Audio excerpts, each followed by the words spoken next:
jedu ga gotovo svi Japanci, a posebno tokom proslava i svake godine odnese nekoliko života. Radi se o moči, tradicionalnim kolačima napravljenim od pirinča, koji se u Japanu jedu tokom praznika ili drugih svečanosti. Međutim, svake godine odnesu nekoliko života. Nedavno je u toj zemlji 2 ljudi umrlo, a nekoliko ih je u kritičnom stanju zbog gušenja ovim kolačem. To su zapravo mala okrugla peciva napravljena od gumenastog pirinča koji se najpre stavlja na pari, pa udara i gnječi. Rezultat ovakvog postupka je lepljiva masa koja se formira u kuglice i peče ili kuva.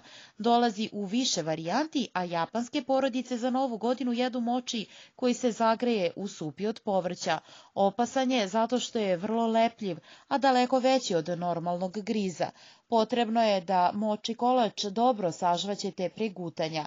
Ljudi kojima je teško da zvaću, poput starijih ili male dece, teško da će ga pojesti. Ukoliko se pošteno ne sažvaće, a proguta se, lepljiv je kakav može se zaglaviti u grlu i može dovesti do gušenja.